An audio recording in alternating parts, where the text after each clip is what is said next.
This is Kevin Mahoney, editor and founder of Raging Chicken Press. It is a Sunday, June 30th, 2019, and this is a modified Out the Coop podcast. We were supposed to have podcasts set up and put up for you on Friday. Sean and I did a kind of on-the-fly podcast recording on Friday because my kids were at summer camp, and Sean's has been his busy schedule, so we were able to kind of carve out about an hour and a half or so on Friday to record the podcast, and I had to kind of go to my work to do it, so it was kind of a little bit rushed and a little bit ragged. But since Friday, I've had multiple technical issues with the file for the podcast, and I just spent a little bit more time trying to figure it out, and it's just not coming up. So I wanted to kind of come on this morning just to let everybody know, because periodically we get questions about, hey, what happened this week's podcast, and is the podcast coming out, and what's going on. So I just want to kind of keep you up to date a little bit what's going on. It's a shame that this happened, because Sean and I were talking about some kind of pretty significant developments that have taken place in the state. And if you saw, for example, what Katie Muth and Jake Corman exchanged this week, where Katie Muth was reading a letter from a former homeless person who was saved by the Pennsylvania General Assistance Program, and she was trying to read this letter, and Jake Corman, the Republican Senate leader, basically she was talking over her, saying point of order, point of order, point of order. We kept on talking over her and basically trying to shut down any kind of debate whatsoever on the General Assistance Program, because of course the bill that's being proposed and what the Republicans want to do is end the General Assistance Program, and so this has caused quite a big of a kind of it's been pretty crazy. The second thing, of course, on the national level that we talked about were this week's Democratic Party presidential debates, and we had some really good takeaways, I think, on this. So that's why I'm personally really just bummed out that the file was corrupted or whatever it was. It just did not kind of record correctly from the on the fly stuff. I don't know why.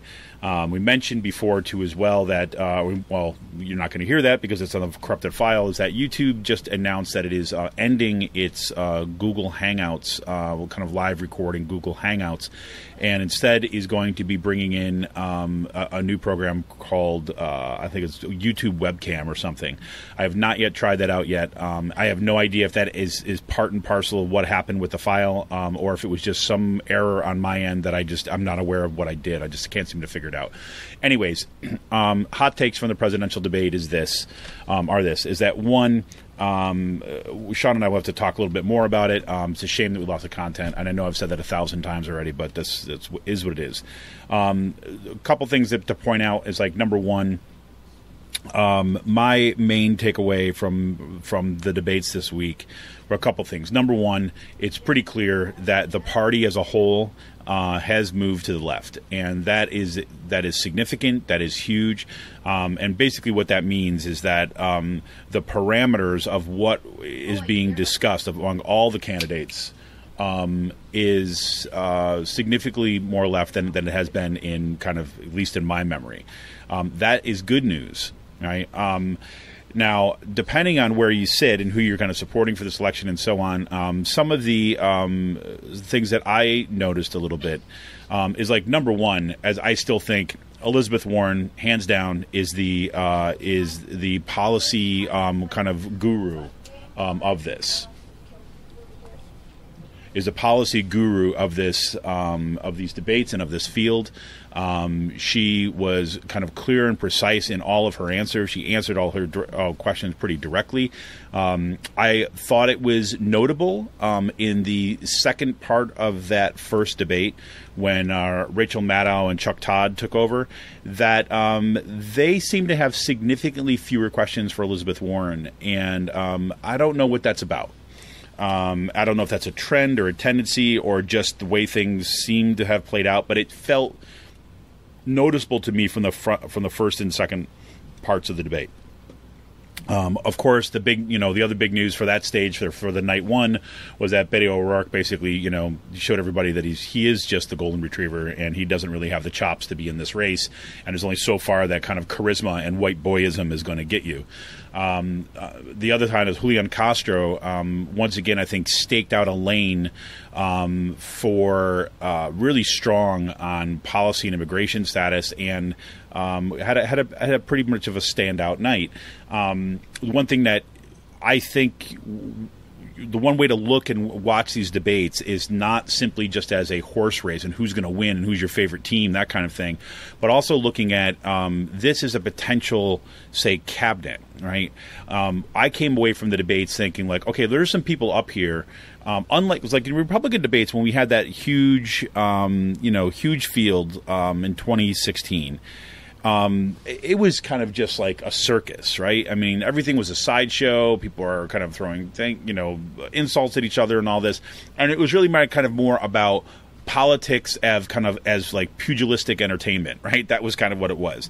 Here, what it seems to me is that what's front and center in the debate so far, especially this early in the contest, is that the Democratic Party is in the midst of defining itself. Right, and we're also seeing what a potential cabinet, right, and leadership team at the kind of national level can look like. So, for example, someone like Julian Castro, I believe that he is running for president. I don't believe he's just in it for it. But I think that certain times you see writing on the walls about whether or not you're going to be able to actually kind of gain the traction you need to get president. So if you start to realize that or start to see this, well, how do you actually position yourself? And I think some of these candidates are already beginning to kind of define what it would look like to have a leader at the national level who's in control of say immigration and stuff like that, would change those policies. And Julian Castro, great example of this. I mean, he of course was the Housing or Urban Development Secretary under Obama, so he's already has that national experience. But the fact of the passion in which he's be able to kind of bring that he's brought to the kind of immigration debate in the face of the kind of Trump's fascist policies, it has been notable. Jay Inslee, for example, was in my mind. His candidacy, I mean, right from the beginning, his candidacy is about climate change. And he's getting into it because of that. Personally, I don't think that Inslee's got a shot at getting the nomination. However, that guy has basically put flesh on the bones of the Green New Deal. I talked about this extensively on the podcast, and I was going to come back to it again. But he released a 4-part plan for how to deal with climate change. It's your climate action plan. And it is, I read it this week, and it is fantastic. The policy basically answers all the questions about specifics. Because if you remember, the Green New Deal, when the Green New Deal came out, the purpose of the Green New Deal, right, was to set a kind of horizon. They say, here are the kind of goals. These are the things that we should be striving for. That's why it was not a piece of legislation. It was a resolution, right? A resolution about what the commitments should be, right, when it comes to climate. And so a lot of people started criticizing it like, there's no specifics and blah, blah, blah. Again, there actually were some specifics if you looked at it. But both AOC and Ed Markey were the co-sponsors of the bill. AOC obviously in the House, Ed Markey in the Senate. They both said right from the get-go, says, look, if you look what happened with the original New Deal, it wasn't one kind of enormous piece of legislation, right? It was a set of guiding principles and goals for which individual bills, individual policies, individual programs were then passed to fit into that framework. And they saw their resolution on the Green New Deal very much in that way. What Inslee has done, he has basically said, okay, this is what this would look like from a policy perspective at the very specific levels, right? And you could take pieces out of this, right, and pass them as individual bills or as a whole package for that matter. And just as an example of this, one of the things that stood out to me most when it come to Inslee's his initiatives, his goal, his strategy, his policy when it comes to dealing with climate change was a way of answering what are you going to call them? You're going to call them other than, denialist in a different form, soft denialist, like people who basically say, listen, we recognize climate change is happening. We recognize that we have problems with emissions. However, the United States can't do this by ourselves because the United States does not emit all the carbon. And the real problems are China and India. And until we get China and India on board, well, then, we're going to be up a creek without a paddle, so to speak, right? Now, the problem, of course, with that is that basically what the argument is that they're arguing we have to wait until we get commitments from China and India before we can act ourselves, right? No one is denying that China and India and other kind of like major countries around the world, right, who are kind of the main emitters, need to be kind of like brought into this, right? There's no doubt about that, right? But the question that Inslee seems to have come up with, or the answer to that question, is basically saying, well, what can we do specifically and concretely with our national policy in order to effect that globally? Now, if you remember, under the Obama administration, Obama and Biden were championed and kind of, shouted it from the rooftops that the United States was now a kind of a global exporter, an export leader in fossil fuels, right? That they laid more pipeline, like the pipeline they laid kind of now can circle the earth, right? That's one of Obama's claims to fame, right? They doubled down on fracking, right? They basically said we are going to be a kind of a net producer and exporter of energy. We're not going to import it and rely on foreign oil, right? So that was kind of all in there. So Obama administration was kind of like like in the thick of the fossil fuel camp. Right. Yes, they wanted natural gas, but as we know, we don't need to rehearse that here at this point. Natural gas, of course, does not solve our problem, right?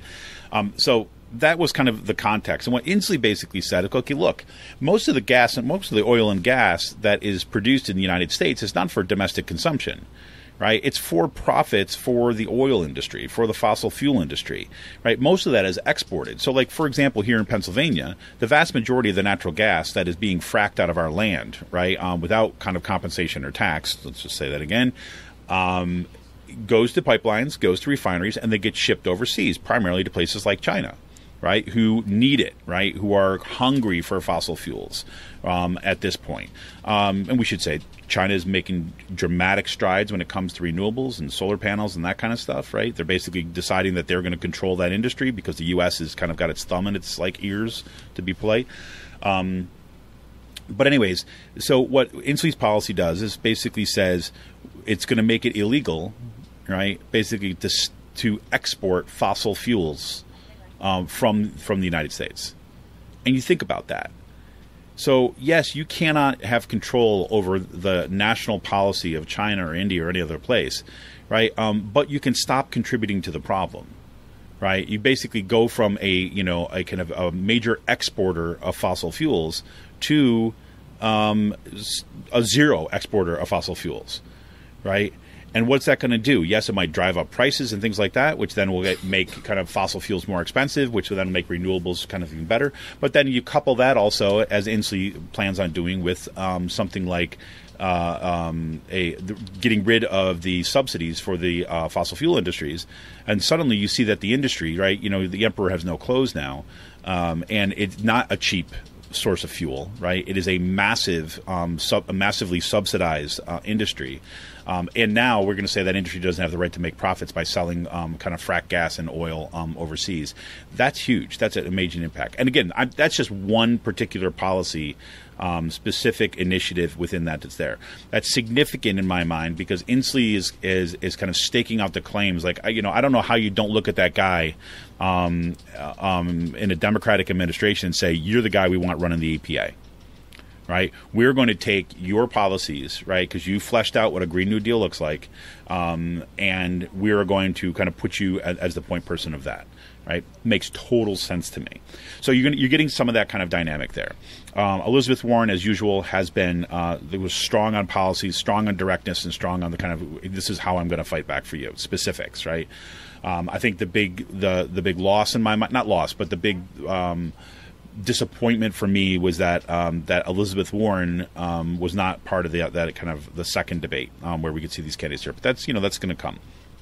The second night of the debate, the big takeaways for me, for example, was that I do not believe, and I know this is not going to sit well with some folks, but I do not believe that Bernie Sanders did so well. I think that while it is true, and look, I've been a Bernie Sanders supporter, but the fact that Bernie is responsible for basically establishing the baselines of what the party stands for right now, what all these candidates stand for, things like Medicare for all, things like even like a Green New Deal to a certain degree, even like tuition-free college, all those things, those are started by Bernie Sanders, right? And I understand there are those folks, longtime supporters of Bernie Sanders, especially those folks who were active and kind of like championed his campaign and have been continue to be activists around his campaign in 2016 and have maintained it here, are going to feel a certain sense of propriety around those issues. Right. So basically, well, yes, they're clearing for Medicare for all, but Bernie was first. Right? But Bernie was really committed to it, where these other folks are just saying it. Right. And look, in many cases, I agree with that.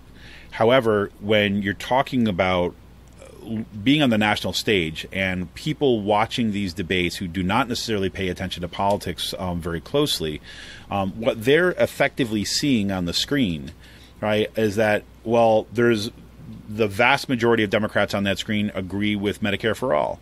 Yes, we know that a lot of those quote-unquote Medicare for all bills are not the Medicare for all that Bernie Sanders has championed, or Elizabeth Warren even, for example, has championed. But they're calling it that, but really they're kind of closer to, say we want a public option or something like that. So they're not single-payer folks, but they still want to kind of get in on the Medicare for all. But if I'm a viewer, I don't know those kind of specifics of policy stuff. And yes, some of that stuff will come out in the future, but not until the field is whittled down. The concern that I have at this point for someone like Sanders is that until he really kind of fleshes out, and because instead of just bringing the stump speech to the stage when it comes to these debates, to actually kind of play out those answers and kind of having specific answers to respond to, I think that Jamie from the Majority Report, I think, kind of nailed it at one point. And, she's a, diehard Bernie supporter. But she basically said, look, he's got to do better when it comes to connecting the dots between kind of class, race, and gender. It's like, frankly, it doesn't seem like he's learned the lesson when it comes to making a case for the linkages, like the kind of intersectionality of these issues in his responses to things. So it's not that I am not saying, I want to be clear, I'm not saying that Bernie Sanders doesn't care about kind of gender, or Bernie Sanders doesn't care about race, or something like this. But I'm saying that it's not articulated in the same degree of conciseness, right, or kind of direct response that some of the other policies are. And I do think that hurts him at this stage in the debates, because other people are coming forward pretty clearly with answers, and they seem committed to, even if we don't, as lefties, don't like some of those answers. But when Bernie Sanders gets on the debate stage and he decides that he's going to kind of answer the question, but not really, and then the moderators say, well, you didn't really answer the question was this, and you still come back with some wishy-washy stuff, that is not a good look. So that was kind of notable to me. And I don't know what's behind that. I don't know kind of what that's about. But that's going to be something, I think, to watch. And look, I think the strength that Sanders has brought consistently to the debates has been, number one, pretty much clear long-term commitment to these policies. And he's going to push them. He's going to push them, and he's going to push them hard.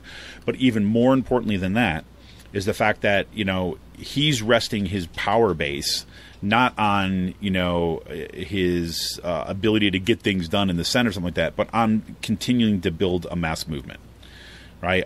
Which basically he's been doing. The power has to be by mobilizing people and kind of getting people kind of to fight for certain things and forcing lawmakers to do kind of what is necessary.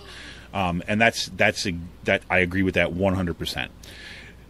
How important that is you can see that Elizabeth Warren in the night one of the first debate, she has also begun to talk about kind of the movements, right?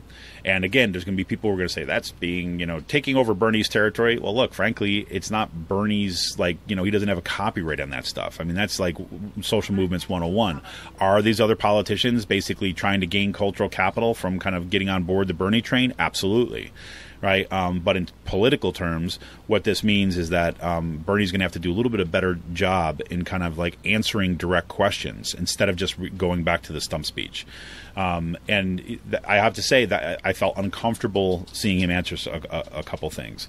The perfect example of this, and this is if the fact that wasn't answered more directly kind of blew my mind. It was the fact that when they asked him, it's like, look, a lot of people, one of the first questions, right? People are worried about paying their tax or paying more taxes under your plans, right? Are you going to raise taxes in the middle class? Was the question.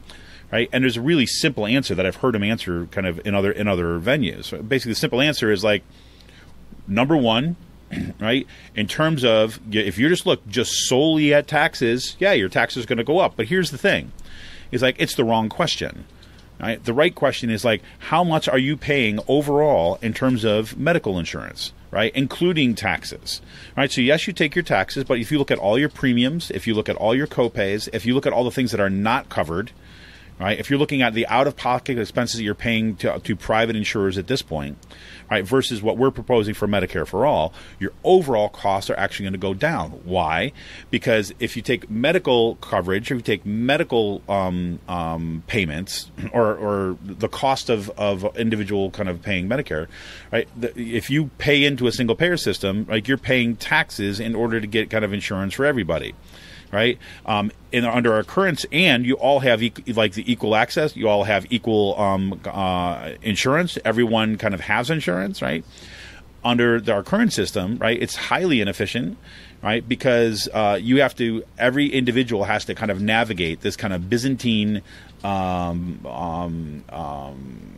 context of medical insurance where you don't know something is covered. You have to pay, out of pocket $15 here, $25 here, $40 here, $150 here. You've got a deductible. You've got, some things are covered, some things are not covered, right? And it's exhausting, right? And the more you get to, being in a precarious situation, right, or even in kind of like lower end of kind of what we would call the middle class in this country, I guess, the lower end of that is like navigating that terrain is like virtually impossible. When you're talking about working class Americans who who are like, working most of the time, right, do not have to like, don't have like time to kind of like, hire an external consultant to kind of come and figure it out for them, right? This kind of like navigating the health insurance is just exhausting. And on top of it, the primary purpose of private insurance is not to get you better care. And Bernie did say this well the other night. It's not to get you better care, but it's to make lots of money for their shareholders, right? Or their CEOs. So one is about delivering the most efficient healthcare. The other one is about kind of delivering profit. Right, so I mean, even at the baseline. So, anyways, he's got to answer that stuff a little bit better. Of course, I'm not going to go kind of significantly into the Joe Biden fails and the Kamala Harris stuff. Other than saying that Kamala Harris, I think hands down had the knockout performance that night. And again, I'm making a distinction here between policies that people advocate for in the campaign and how they're actually bringing that in terms of the kind of their performance and rhetorical kind of engagement. The fact that she was the one who took on Joe Biden was phenomenal. She did an amazing job, and I think that kind of she's squarely back in the race. And I think we're going to see that reflected in this weekend's polls. So we'll see about that. The one other thing that I'll kind of add in there is about Bill de Blasio. Bill de Blasio is another person that I don't think has a shot to get the nomination. But what he seemed to be doing, right, in the debates was to basically make a case for what the Democratic Party should be. Right. So if you talk about what's his place going to be in a Democratic administration, in my mind, is like he's the kind of person you tap to be, or you consider at least to be ahead of the DNC of the Democratic Party. right? Because he's laying out this. So, like, I see him playing a similar kind of role that Howard Dean played years ago, and talking about the 50 state strategy, about the kind of grassroots movement. Now you see someone like de Blasio kind of making that case pretty vigorously. And what was interesting about that is that the way that he was making the debate forced everyone else that was on that stage that night to have to deal with the concept of what the party stands for, right? And de Blasio's making the case that it should stand for kind of, this is a working people's party, right? This is a progressive party. This is a party that is kind of in the spirit of FDR, and he kept on hammering that home. That was an interesting thing to watch. So, anyways, had some other kind of beer news announcements this week, just to kind of wrap that part up. And the other, before I get to that, actually, the other thing we talked about too was the Supreme Court stuff this week on kind of gerrymandering, kind of a split week, gerrymandering, and the census question. For the census question, of course, it was because basically a victory, basically saying, okay, yeah, it looks like federal or the Justice Department has been lying to us. Now we have documentary proof that it was they want to add this question about immigration or citizenship on the census in order to suppress Latino votes and give more power to white people. So the Supreme Court basically was in a box, said, okay, no, you can't do that. When it comes to gerrymandering, however, they kind of let it loose and basically said, well, yeah, partisan gerrymandering, that's fine. So that is a huge loss that we're going to feel the results of that for decades to come. Mark my words. Last thing, so in this week's last call, we talked a little bit about the just kind of what we were doing, what's going on. The fact that Sean's been super busy. I've been bringing my kids back and forth to camp. So it's been figuring out a schedule. This past couple weeks has been tricky, which is why we missed 2 weeks ago on the podcast. And now we have this kind of technological failure this past week. I just couldn't let another week go by without kind of letting you know what's going on. And that this week we actually tried, and I think we had a pretty decent show too. So that kind of sucked. So. Anyways, I'm going to leave it there with my one beer announcement. Free Will just released Strawberry Mash. I did pick up a couple 4-packs yesterday, and it is fantastic. It looks like it's going quickly, so if you want to check out Strawberry Mash, it's the perfect kind of thing for summer days and these hot days. It's really good. It's got the tart and the sweet in it. It's kind of nice, milky. It's got kind of this nice milky texture. It's really, really good. So Strawberry Mash at Free Will Brewing. You get 4 packs at both locations for this week. So anyways, next week we'll see what we can pull together. I think Sean is not going to be available for the podcast this next week. He's going home for 4th of July. I may be able to put together a single show on Friday. If I can't do that, I'll try to either do it earlier or set it up for kind of when I get back. All right. Oh, God, I'm tired. It's a Sunday morning, and I'm so frustrated that my file is messed up. So, but I want to give you at least something this week. Just want to remind you, one of the ways that you can help build a more sustainable and ideally, a more consistent podcast and progressive media in the state is to become a member of Raging Chicken. Just become a member. You can become a member by going to patreon.com/rcpress. You can become a member as little as $5 a month. Just go to patreon.com/rcpress today. And sorry for the train wreck this week, but hope you all doing well and you're have done all right with the heat this week, because it's certainly been hot. And we will be talking to you soon. This is Kevin Mahoney, editor and founder of Raging Chicken Press. See ya!